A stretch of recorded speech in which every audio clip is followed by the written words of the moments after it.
I'm Brandon Munro. I'm the CEO of Bannerman Energy, and as you might see from behind me, I've got the pleasure of dialing in from Windhoek, Namibia, to take you through the Etango-8 DFS presentation that we just released to ASX earlier today.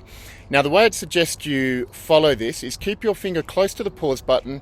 This is a detailed presentation because of the nature of the technical study, but I won't cover everything. I'll give you a taste for what each slide means, and then you can pause to digest it further. So let's get right into it. Please take a moment to pause and review these disclaimers, which are also available on our website. The first few slides provide an overview of Bannerman. You can see that we have a market cap approaching 300 million Australian dollars. We have 50 million in cash and no debt. This slide provides a snapshot of the corporate history, dating back to 2005 when we first started operating in Namibia. We've done an enormous amount of resource work, environmental work, technical studies, metallurgical work, pilot plant work that's driven in the first decade towards the Etango-8 uranium mine, a giant-sized mine that would process 20 million tonnes per annum and generate an average of 7.2 million pounds of uranium every year over an initial 15-year mine life. Now, in 2019, we started analysing the scalability of this project to see, can we get into production sooner with smaller development hurdles and a lower capital cost, and still have our cake and eat it in the form of scaling up when it suits us into that bigger size. And through that philosophy, the Etango-8 project was born, with a scoping study in 2020, a PFS in 2021, and of course this presentation is all about the DFS that we've just released into that alternative 8 million tonne per annum development pathway. So what is the Etango-8 uranium project? Well, look, it's globally large scale. 3.5 million pounds per annum production with scalability is globally significant. It's highly conventional with low technical risk. It's in Namibia with excellent supporting infrastructure. It's a fantastic operating jurisdiction. I've lived there myself for more than 5 years, and throughout our history we've had strong in-country presence and engagement, which enables us to realise the full benefits of developing and operating in this first-class jurisdiction. So that 3.5 million pounds of uranium, that's enough to power approximately 7 to 8 gigawatts of nuclear power. So we will have a globally significant impact, as well as the enormous carbon abatement should that nuclear power displace coal-fired power stations. We will also have a profound impact on the local Namibian economy and the local Namibian community. Around 750 Namibian jobs and a huge multiplier effect given the nature of the environment that we'll be operating in.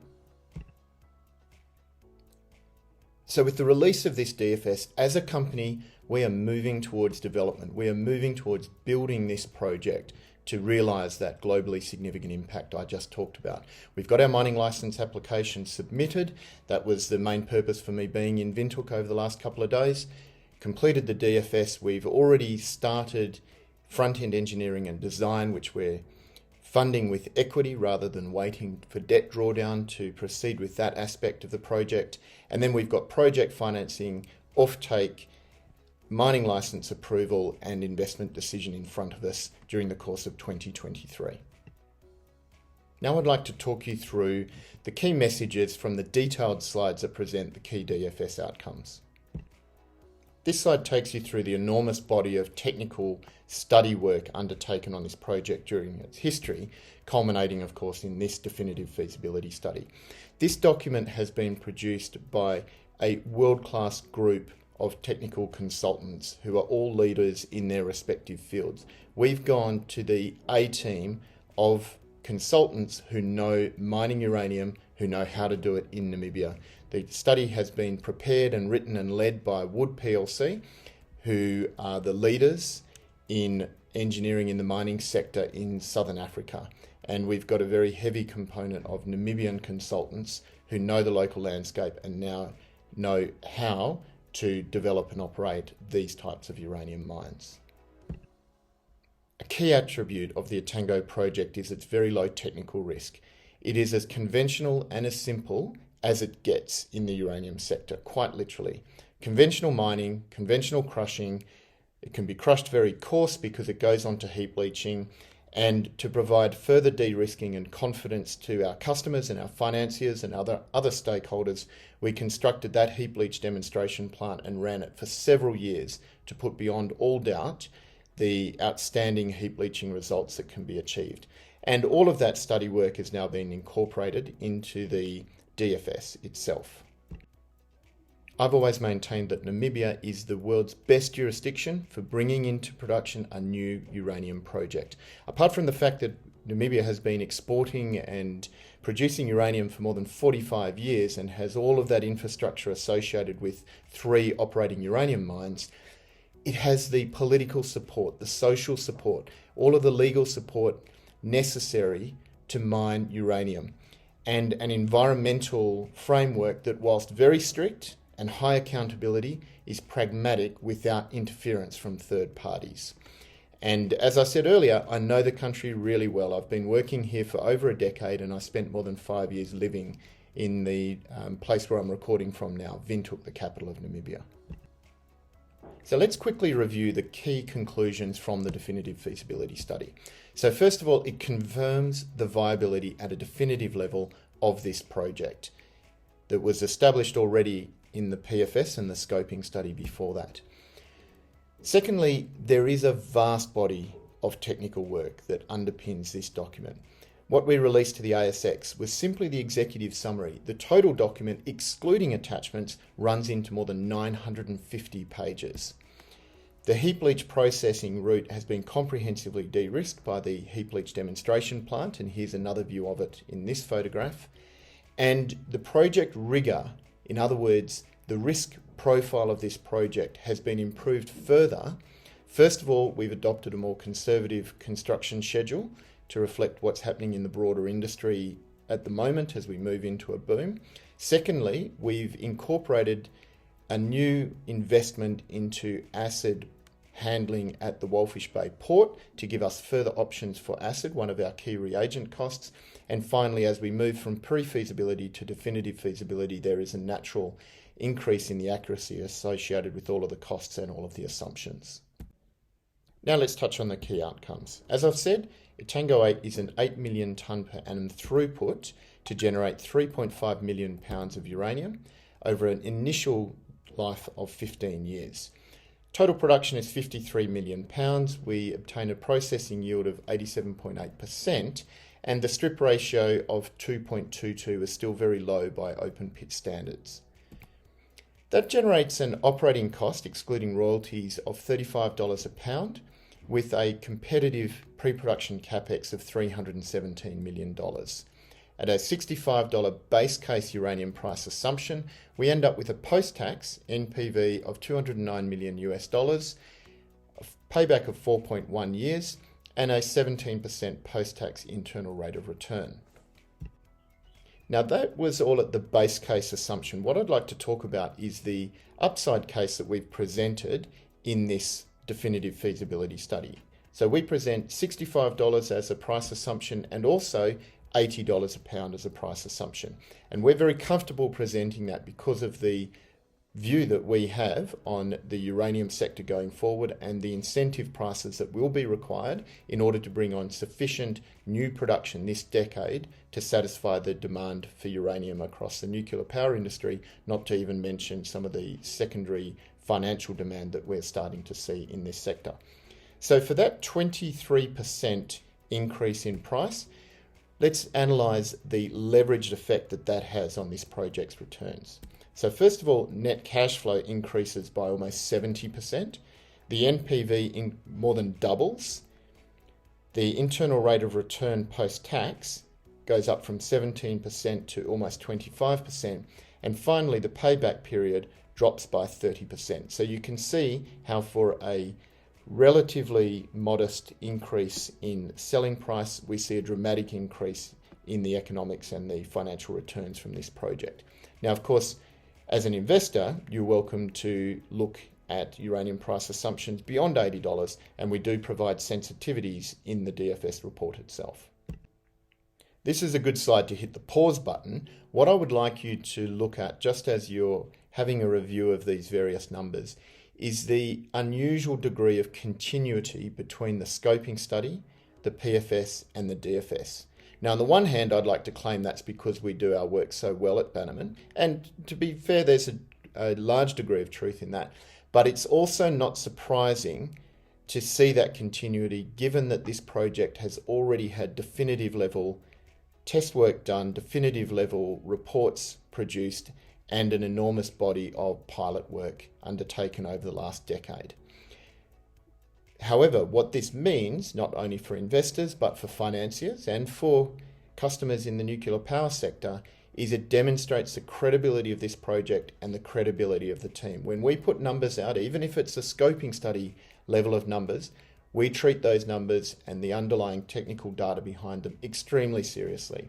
And the consistency with which we've seen those numbers develop over the progression of the Etango-8 project, I think underscores the type of rigor and credibility that we apply in Bannerman to our technical data. I mentioned earlier the scalability of this project, and this slide goes into a little bit more detail describing why. So the top diagrams there show the Etango-8 pit after 15 years. You can see there's two major pits and a small satellite pit. That is reflected in the bottom left diagram, and the bottom right diagram compares with the 15-year pit in the larger original Etango-20 project. Now, what that says to you is that Etango-8 is simply an early life of mine subset of the bigger project which we carried forward to a definitive level of study back in 2015. So we know the resources are there. We don't need to do exploration or further resource drilling in order to extend the mine life of this project. That gives us the option to either increase the production rate if the market supports that, conceivably up to that 20 million tonne per annum that we'd previously studied, or it means that we can extend the mine life. The Rossing uranium mine down the road from us started in the mid-70s with a 16-year mine life. 45 years later, it's still going, and that's a good analogue for what I would hope to see at Etango over the coming decades. The Etango project is a low-strip open pit mining operation, and the processing route has been heavily de-risked over many years. There's extensive discussion of geology in the DFS document. What I'd like you to note here is it's homogeneous, it's broad, the mineralogy is very consistent, and it's highly favourable for heap leaching because of both the recovery but also the lack of acid-consuming gangue minerals such as carbonatites. And the Etango ore body is enormous. The total resource just at Etango is 225 million pounds, or 206 million pounds at 100 ppm cutoff. Of that resource, only 59.9 is included in the ore reserve for the first 15 years of Etango. So what that tells you is that there's extensive expansion capacity. Now, in addition, we have two satellite deposits that are within trucking distance and would add further to the scale and scalability of this Etango project. Mining is our biggest cost, so you would expect us to treat this aspect extremely seriously. And you should also know that our managing director in Namibia, Werner Evold, was the mining manager at the Rossing uranium mine, which is the closest analogue globally to the mine that we will produce. So having his leadership for more than the last decade has meant that mining has always been given the respect and attention that it deserves, being a key cost in this project. This slide provides some information on mine scheduling, ore reserves, and the strip ratio. And this slide provides information on metallurgy and processing inputs. This is a crucially important part of our project, so I would recommend that you have a close look at this and go back to the DFS document itself. What I would note from this is that all of those figures there that you can see in the design parameters have been extensively tested over years at an industrial scale pilot plant, the Etango heap leach demonstration plant that we've seen earlier. You can see from these slides both the material movement and also the different uranium production profiles for each year. An average of 3.5 million pounds, but it peaks at 4.3 million pounds in year 2. Our Etango project benefits significantly from favourable infrastructure and logistics. This slide shows the site layout, the key components of which have not changed over the last decade. And you can see from this slide the very favourable infrastructure around our project. We're the closest project in the region to Swakopmund and the town of Walfish Bay. There's a deep water port at Walfish Bay, there's an international airport at Walfish Bay. There's grid power lines, water pipelines and highways all moving straight past our project and a rail route nearby. We have a power arrangement with NAM Power that has given us very significant operating cost saving, particularly when combined with a 30% input from photovoltaic provided by an independent power producer. And we also have confirmed availability of water from the Flotskabakken desalination plant that NAM Water have provided to us together with indicative pricing. The export logistics are straightforward. Namibia has been exporting uranium for 45 years. There'll be 3 operating uranium mines by the time we're in production, so there's regular Class 7 shipping, and the regulatory setup is extremely familiar with the export of yellowcake. Bannerman's well known in Namibia and internationally for our outstanding community development programs and our general support of ESG principles, long before ESG became a thing. We've built our environmental credibility and credentials over 15 years, with baseline monitoring going back to 2008. We have all of the core environmental approvals for the Etango mine, and we have a range of highly effective capacity building, sustainable, social and environmental outcomes that we are pursuing in Namibia. And if you'd like to know more about those, please reach out to my communications officer, Emma Culver, shareholders at bmnenergy.com, and she'll be delighted to give you more information. From a tenure perspective, we have a mining licence that's currently being considered by the Namibian Ministry of Mines and Energy, and that's in the context of strong community, political and governmental support for the Etango project. It is a project of national significance in Namibia. We have environmental clearance certificates for the Etango mine, and we also have environmental clearance certificates for the power lines, the permanent water pipeline, and the linear infrastructure required to produce and export this product. The definitive nature of our high accuracy capital and operating costs puts Bannerman into a very select number of uranium projects. Not only do we have the definitive level study and estimates, but they're current, and in the current cost inflation environment, that counts for an enormous amount in this sector. The key takeaway on capital costs is, despite the global resource sector inflationary environment, we've managed to contain our capital cost escalation to approximately 15%. And I'd like to point out that that includes an investment of almost $9 million in new acid infrastructure in the form of an investment in a port acid handling facility at Walfish Bay, which gives us greater options and therefore de-risks the project even further, given that acid is our largest reagent cost.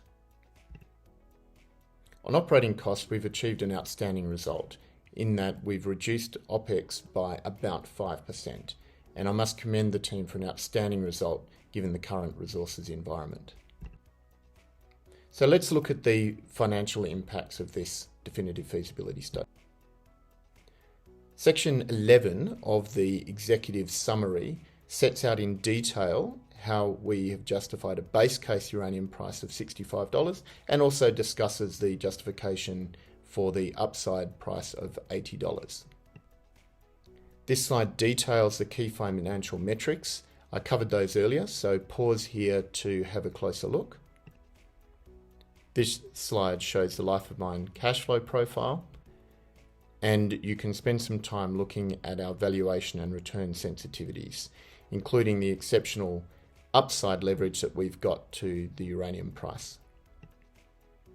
The DFS executive summary goes into quite some detail about the risk assessment, the identified risks, the various mitigations, and we've just highlighted the key risks here. So where does that leave us? Well, it's full power ahead. We're moving towards building the Etango mine. We've got the key DFS milestone completed. We're well into the front-end engineering and design with equity funds. And as long as we see a uranium price that generates sufficient shareholder value, we're targeting a final investment decision in the second half of 2023. So in summary, the Etango-8 uranium project produces globally significant output of £3.5 million with robust economics, environmental approvals and strong community and government support from a country that is the premier uranium mining jurisdiction for a uranium development.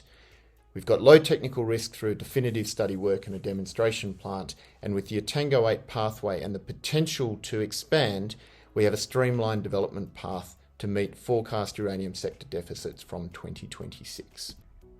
So finally, thank you for investing your time in reviewing this DFS presentation with me. It's an exciting time for the company. If you're a Bannerman shareholder, I appreciate your support. And if you're not yet a Bannerman shareholder, of course, I'd love to see you on the register.